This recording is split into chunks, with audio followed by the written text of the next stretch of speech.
Hoy estaremos hablando de nuestra cuarta realidad extremadamente indomable, explosivamente incontenible y apasionadamente creadora de futuro. Me refiero al capítulo 4 de nuestro libro Maravillados por Dios que hemos estado estudiando.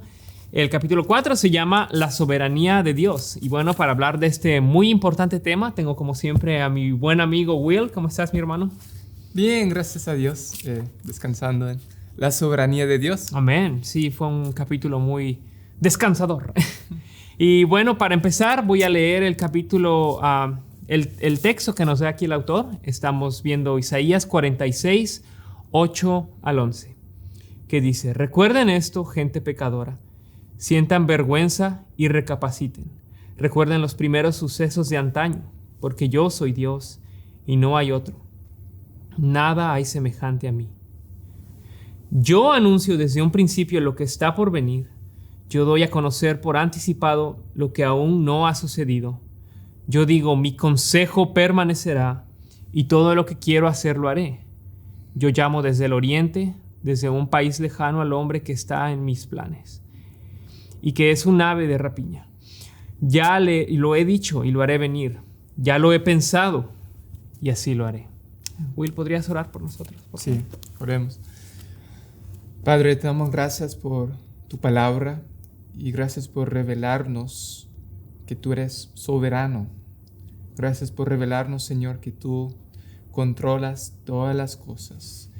Señor, que tu consejo permanece y nadie, Señor, te puede aconsejar y nadie, Señor, se puede enseñorear sobre ti, sino que tú eres el Señor de todos. Tú gobiernas todo. Y te pido que ayudes a que estas verdades nos pastoreen, Señor, que esas verdades puedan alimentarnos, crecer nuestra fe y que podamos crecer en santidad y crecer como discípulos, como resultado de entender estas cosas. Te lo pido en el nombre de Jesús. Amén. Amén.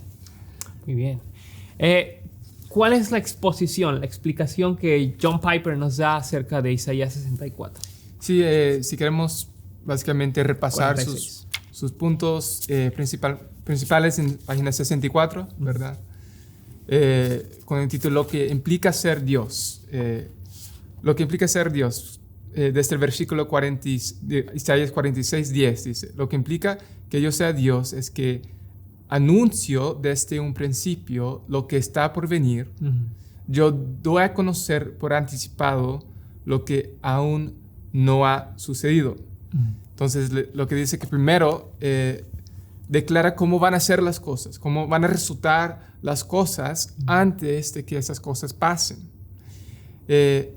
Y segundo, dice, Dios declara no solo acontecimientos naturales, sino también acontecimientos humanos, lo que aún no ha sucedido. Es decir, los seres humanos son las piezas involucradas en que sucedan las cosas y Dios determina de antemano lo que va a suceder, no solo en la naturaleza, sino en las decisiones humanas y en acontecimientos humanos.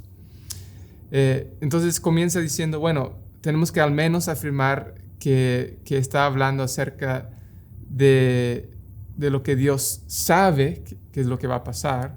Sin embargo, no solamente que sabe, no solamente que es omnisciente y sabe todo lo que va a pasar, sino que lo ha determinado todo, ¿verdad? Decreta que va a ser presente en el futuro. Y también aquí en el último párrafo, la forma en la que Dios declara su presencia es declarando su consejo y su propósito por anticipado. Y cuando Dios declara lo que ocurrirá mucho antes de que ocurra, lo que dice es: mi consejo permanecerá. Creo que esa es una muy buena distinción, porque hay muchas personas que afirmarían alegremente la omnisciencia de Dios, ¿no? O que Dios puede ver desde la eternidad en el pasado hacia la eternidad en el futuro. Pero lo que está diciendo aquí Piper creo es algo diferente, ¿no? Como que no solo Dios sabe lo que va a suceder, sino que Dios está determinando lo que va a suceder. ¿Es cierto eso? Exactamente lo que dice aquí. Eso significa que la razón por la cual Dios conoce el futuro no simplemente porque Él ve hacia el futuro, dice, Él planifica el futuro y lo lleva a cabo. No hay nada que Dios ve y diga, wow, eso está fuera de mi control. No, Dios va moviendo las piezas y organizando todo de tal manera que suceda, tal como Él planifica y tal como Él desea. Ahora bien, nosotros tenemos que tener cuidado y no decir que Dios es pecaminoso, que Dios peca y hay un sentido en el que Dios controla el pecado de personas, ¿verdad? Hay un sentido en el que Dios controla eso y determina eso, pero sin que Dios sea moralmente culpable del pecado que cometen las personas. Queremos hacer esa distinción también. O sea que el hombre sigue teniendo como una responsabilidad, una voluntad, acciones que él hace y que Dios lo va a juzgar por eso. Exactamente. Y me acuerdo que cuando yo estaba leyendo de un autor, John Frame, una idea que me ayudó, que él dijo, es que la soberanía de Dios implica la responsabilidad humana. Es decir, si hay una persona con toda potestad, con toda autoridad, con todo control, si hay una persona en esa posición, bueno, como una consecuencia va a haber personas bajo su control, bajo su señorío, bajo su autoridad que le van a rendir cuentas. Y por lo tanto, nuestra responsabilidad como seres humanos, con voluntades, con decisiones que tomamos, nosotros le vamos a rendir cuentas a Dios. Y la soberanía de Dios nunca se puede divorciar o nunca se puede usar para negar nuestra responsabilidad moral como seres humanos. Y creo tampoco para ser como fatalistas, ¿no? Como exactamente. Ya todo está decidido, no voy a hacer nada, me voy a quedar en casa durmiendo todo el día. Exactamente. Sin embargo, tenemos que afirmar lo que dice claramente el texto, ¿verdad? Dios determina de antemano las cosas. Y hay un sentido en el cual Dios lo hace sin ser moralmente culpable, ¿verdad? Porque sabemos que Dios es bueno, es santo, es perfecto. Claro. Pero Dios dice, mi consejo permanecerá y todo lo que quiero hacer, lo haré. Excelente. Y como ya hemos estado viendo en los capítulos anteriores, en el 1 y el 2, esto es obvio. Si tenemos un Dios que es tan grande, obviamente también tiene el control, ¿no? Muy bien, la soberanía de Dios a través de las Escrituras, en la página 66. ¿Esto de la soberanía de Dios es una ocurrencia de Isaías o de Pablo nada más, o lo vemos en todas partes de la Escritura? Está en toda la Biblia. La verdad, una de las doctrinas que se pueden ver en más libros de la vida, de la Biblia, es la doctrina de la soberanía de Dios. Uno de los mejores versículos que describen la soberanía de Dios, lo cual voy a leer en el Salmo 115, versículo 3. Salmo 115, versículo 3.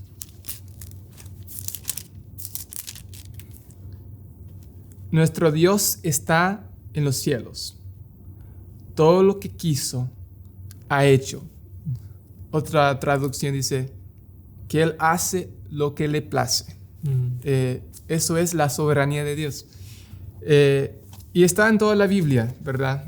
Aquí en el libro vemos una declaración de los presbíteros o los ancianos de la Iglesia Bautista de Bethlehem. Sin embargo, no tenemos que leer eso, ¿verdad? Es bastante largo.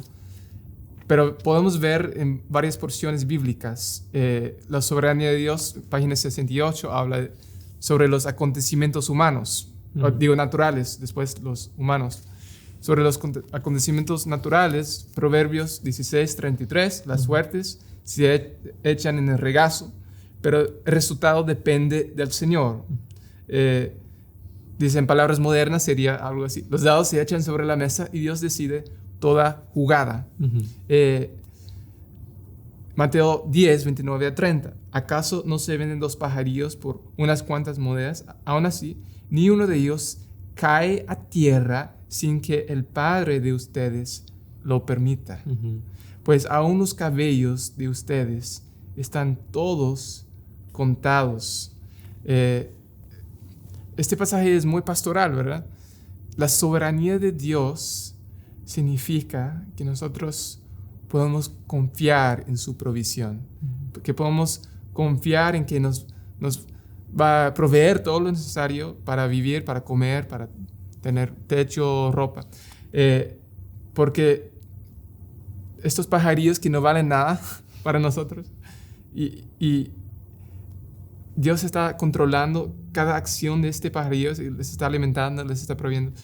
Y nosotros también como seres humanos, Dios sabe todas las cosas que tienen que ver con nuestros cuerpos y aún los cabellos que se van cayendo. Dios está controlando eso y es nuestro Padre que tiene cuidado de nosotros.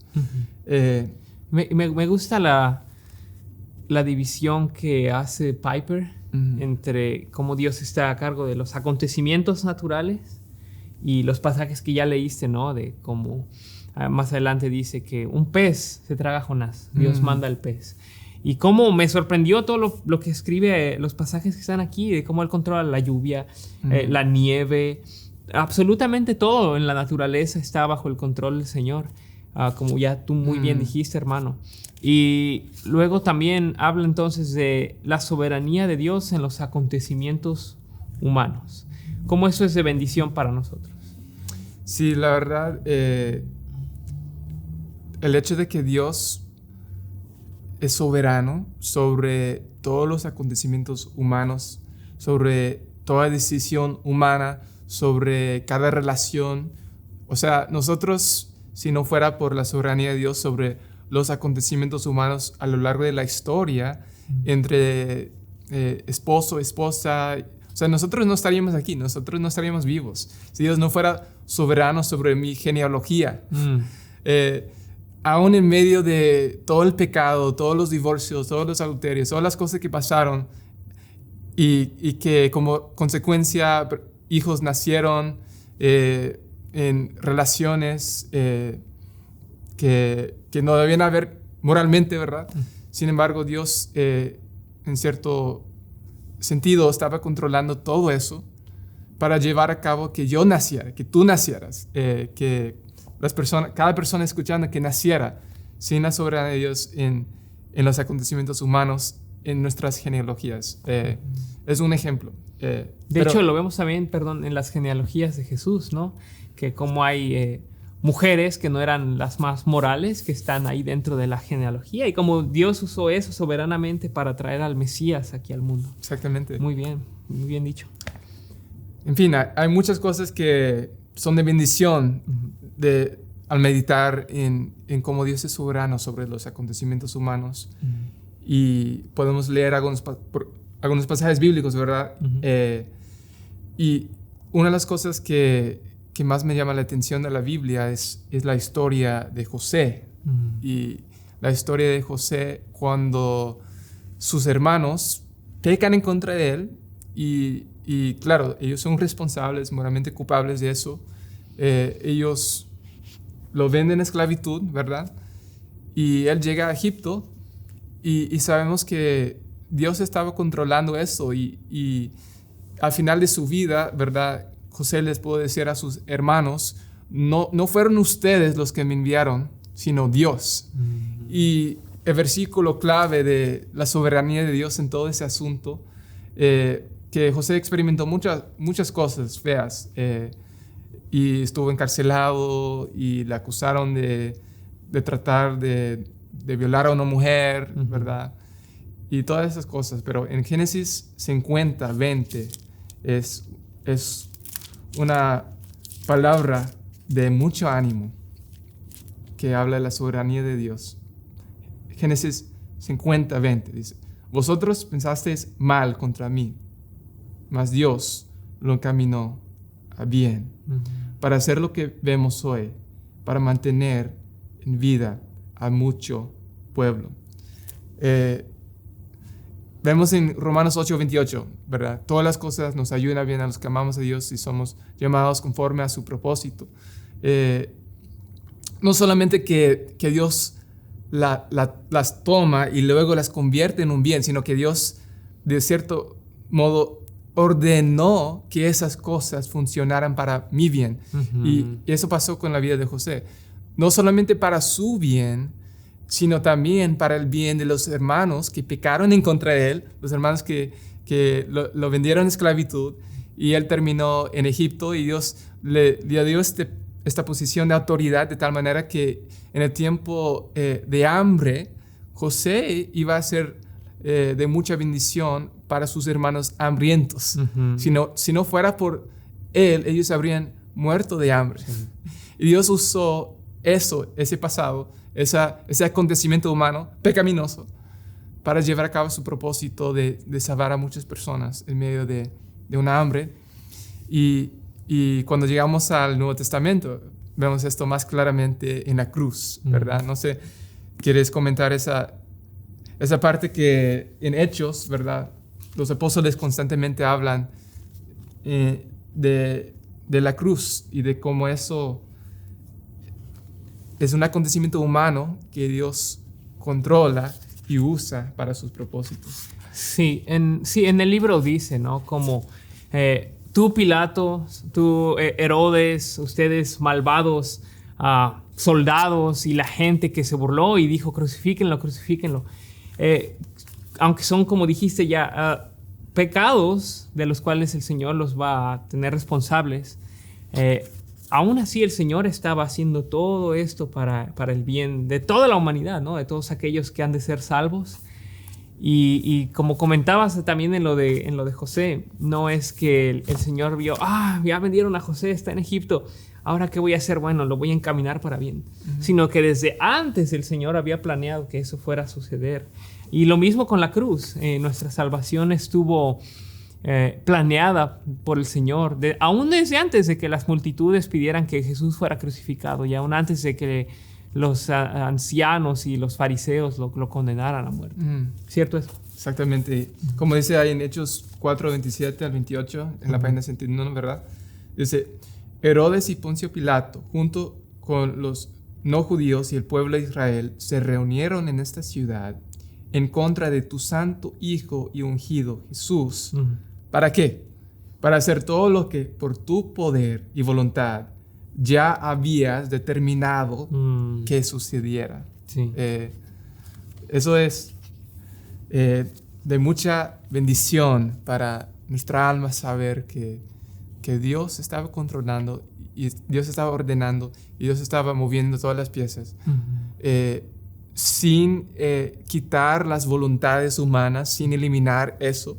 Dios estaba usando más bien las voluntades de todos esos seres humanos para llevar a cabo la crucifixión de su Hijo. Y dice como en Isaías 53, Jehová quiso quebrantarlo. O sea, Dios de antemano determinó que su Hijo fuera crucificado en la cruz, y también determinó la forma en la que iba a ser crucificado, y determinó quiénes iban a ser esas personas involucradas. Y no le tomó por sorpresa, porque Él lo planificó. Sí, y vemos también, ¿no? Como Jesús, camino a Jerusalén, mucho antes, Él les empieza a decir a los discípulos, esto es lo que va a pasar, esto es lo que va a suceder. E incluso no solo como que predice lo que va a suceder, sino Él dice, es necesario que el Hijo del Hombre sufra todas esas cosas, ¿no? Él tenía un plan que iba a ser, como el Señor transformó algo malo en algo bueno. Sí. Bueno, tenemos 7 exhortaciones en la página 72 de qué implica la soberanía de Dios para nuestra vida como creyentes. Porque eso no es un concepto nada más abstracto por ahí, sino es importante. No sé si las podrías leer y las comentamos también. Sí. Primero dice, admiremos la soberanía de Dios en su autoridad, libertad, sabiduría y poder. No queremos solamente entender la soberanía de Dios, no queremos simplemente afirmar la soberanía de Dios, queremos admirar la soberanía de Dios, queremos gozarnos en la soberanía de Dios. La palabra de Dios no es solamente para ser entendida, leída, recibida, es para que nosotros amemos a Dios por medio de cómo Él se revela a nosotros. Y Él se revela a nosotros como soberano, y debemos amar esa doctrina, y a través de amar y atesorar esa doctrina, atesorar al Dios de esa doctrina. Cierto. Amén. Número 2, nunca tratemos la vida a la ligera como si fuera un asunto pequeño o insignificante. Amén.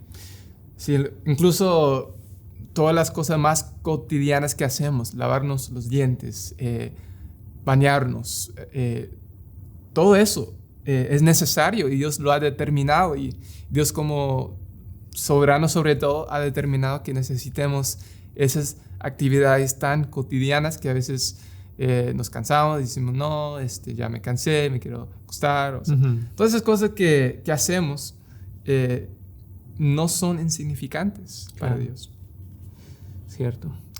Maravillémonos, número 3, por nuestra propia salvación, por el hecho de que Dios la compró, la forjó con poder soberano y no nos pertenecemos a nosotros mismos. Amén.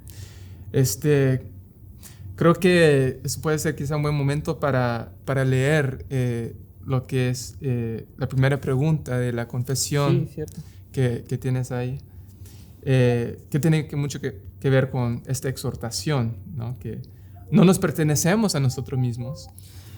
Sí, vamos a leer la primera pregunta del Catecismo de Belga, es el que estamos leyendo, y dice: ¿cuál es tu único consuelo tanto en la vida como en la muerte?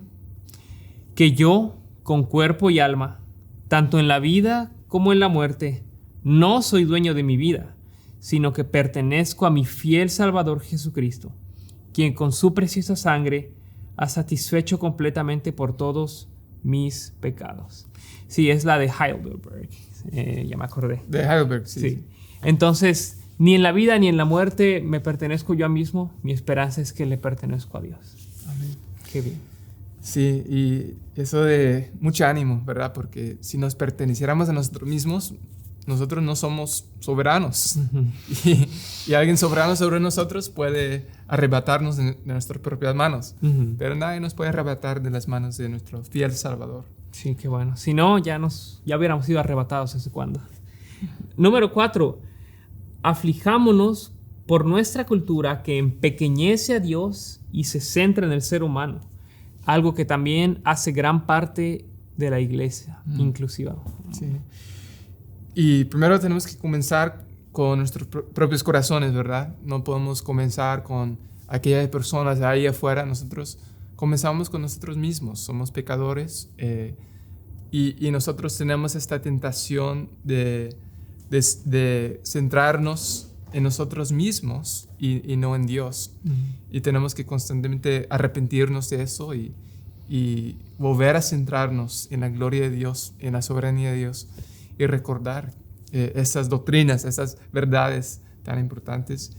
Y de ahí sí también afligirnos por la cultura, por nuestra iglesia, quizás por otras personas que conocemos, pero comienza con nosotros. Sí, comienza con nosotros, y por eso es que es tan importante que tengamos una gran perspectiva de Dios, ¿no? Que lo veamos como el gran y poderoso Dios que es. Como mencionaba en un capítulo anterior que habíamos comentado, que la cultura, por ejemplo, en Latinoamérica dice, Diosito. Y creo que es una frase tal vez inocente, pero que demuestra como el pequeño Dios chiquito que la gente tiene, ¿no? Y no saben cuán grande y poderoso es nuestro Dios, como hemos estado leyendo aquí en el libro. Número 5. Seamos valientes ante el trono de la gracia, sabiendo que nuestras oraciones por las cosas más difíciles pueden encontrar respuesta. Nada es demasiado difícil para Dios. Sí, eso es muy importante. Nosotros que estamos en Cristo, ¿verdad? Que tenemos acceso al trono de la gracia de Dios. Dice en Hebreos 4, ¿verdad? Nos da esa exhortación de acercarnos confiadamente al trono de la gracia. O sea, Dios es Señor sobre todo, Dios controla todas las cosas, pero no solamente eso, sino también es nuestro Padre Celestial, es nuestro Padre que ha hecho un pacto eterno con nosotros y ha prometido nunca desampararnos, nunca abandonarnos, siempre hacernos el bien todos los días de nuestra vida y por la eternidad. Y entonces la soberanía de Dios en ese contexto de un pacto, en ese contexto de una relación de padre e hijo, es algo que debe impulsarnos a orar. Oraciones con mucho atrevimiento, con mucha confianza, siempre con reverencia, siempre sabiendo quién es Dios, pero nunca debe faltar esa confianza en que sí, Dios puede hacer cualquier cosa y está obrando a favor nuestro. Como decía William Carey, el misionero, en el contexto de las misiones, ¿no? Espera grandes cosas del Señor y haz grandes cosas por el Señor, ¿no? Así que en oración pedirle a Dios, Señor, te pido que salves a mi amigo, a mi vecino. Señor, salva mi ciudad, Lubo, donde sea que vivas. Señor, salva mi nación.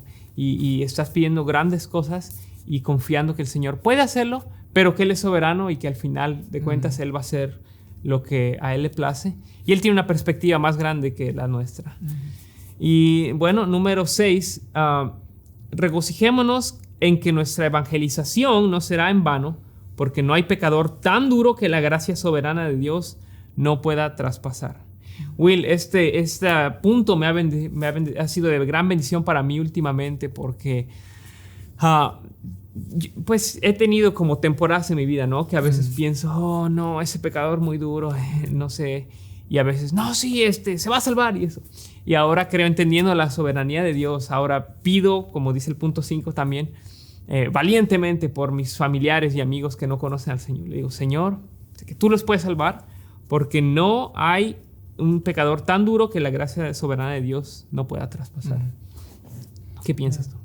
No, estoy de acuerdo. Y pues si vemos los ejemplos de muchas de las personas que Dios salvó en la Biblia y en la historia de la iglesia, y pues que nosotros nos miramos a nosotros mismos en el pasado antes de nuestra conversión, ¿verdad? Siempre podemos recordar que en esos momentos, en algunos momentos parecía imposible,